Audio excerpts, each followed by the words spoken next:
অনিয়মিত মাসিক, পিরিয়ডের সমস্যা, ওভারিয়ান সিস্ট এবং যারা সন্তান নিতে গিয়ে সমস্যায় ভুগছেন, আজকের ভিডিওটি স্পেশালি তাদের জন্য। আজকে কাইরোসিস্ট নামে এক ধরনের মেডিসিন নিয়ে আলোচনা করব, যেটা কিনা রেডিয়েন্ট কোম্পানির। অনেকের মধ্যে প্রশ্ন থাকে যে এই কাইরোসিস্ট ক্যাপসুলটি যেহেতু দীর্ঘদিন খেতে হয়, এর পার্শ্ব প্রতিক্রিয়া আছে কিনা বা এটা হরমোনের কোনো ঔষধ কিনা। আজকের এই ভিডিওতে কাইরোসিস্ট ক্যাপসুল নিয়ে সকল প্রশ্নের উত্তর থাকছে, আশা করি শেষ পর্যন্ত থাকবেন। কাইরোসিস্ট ক্যাপসুল প্রাকৃতিক উপাদানের তৈরি একটি ঔষধ। আমাদের শরীরে হরমোনের ব্যালেন্স ঠিক রাখার জন্য কিছু পুষ্টির প্রয়োজন হয়।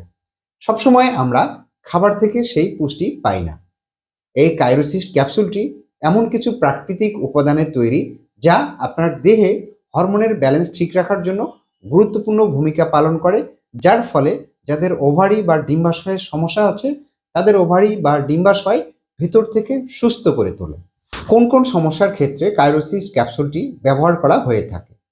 যাদের ওভারি বা ডিম্বাশয়ে অসংখ্য ছোট ছোট সিস্ট থাকে, তাদের সিস্ট দূর করার জন্য এই কাইরোসিস্ট ক্যাপসুলটি ব্যবহার করা হয়ে থাকে।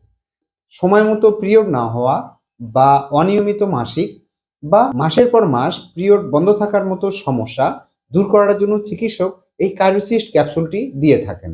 যারা সন্তান নিতে চাচ্ছেন কিন্তু ডিম্বাণু বড় হচ্ছে না বা সময় মতো ফুটছে না, তাদের জন্য খুবই কার্যকরী একটি মেডিসিন। এটি আপনার ডিম্বাণুকে সুস্থ ও শক্তিশালী করে এবং বন্ধ্যাত্ব দূর করতে সাহায্য করে। আবার অনেকের ক্ষেত্রে দেখা যায় যে মুখে অতিরিক্ত ব্রণ হয় এবং ঘাড়ে কালো হয়ে যায়। এর পাশাপাশি অবাঞ্ছিত লোমের সমস্যা থাকে। হরমোনের অভাবে সাধারণত এই সমস্যাগুলো দেখা দেয়। তাদের ক্ষেত্রে এটি খুবই কার্যকরী একটি মেডিসিন। সোজা কথা হলো, বন্ধ্যাত্বের মতো সমস্যা দূর করা, অনিয়মিত মাসিক বা মাসিক বন্ধ থাকা, ব্রণ এবং অবাঞ্ছিত লোমের সমস্যা এবং ওভারি বা ডিম্বাশয়ের সিস্টের সমস্যা দূর করার জন্য এই কাইরোসিস্ট ক্যাপসুলটি ব্যবহার করা হয়ে থাকে। এটা কতদিন খেতে হয়? আসলে যেহেতু এটা দীর্ঘমেয়াদী সমস্যার জন্য এই ওষুধটি ব্যবহার করা হয়ে থাকে, তাই ন্যূনতম এই ওষুধটি 3 থেকে 6 মাস পর্যন্ত দেওয়া হয়ে থাকে। সেটা আপনার চিকিৎসক সিদ্ধান্ত নেবেন যে আপনি কতদিন খাবেন। কখন খাবেন? ওষুধটি অবশ্যই খাবারের পরে সেবন করবেন।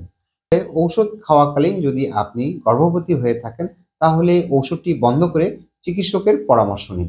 অবিবাহিত মেয়েরাও সিস্ট বা পিরিয়ডের সমস্যা থাকলে এটি খেতে পারবেন। আর এটি যেহেতু প্রাকৃতিক উপাদানের তৈরি, তাই এর তেমন কোনো পার্শ্ব প্রতিক্রিয়া নেই, তবে পেটে হালকা গ্যাস হতে পারে। কাইরোসিস্ট ক্যাপসুল নিয়ে আজকে এ পর্যন্তই। ভিডিওটি ভালো লাগলে চ্যানেলটি সাবস্ক্রাইব করে পাশে থাকবেন। ধন্যবাদ সকলকে।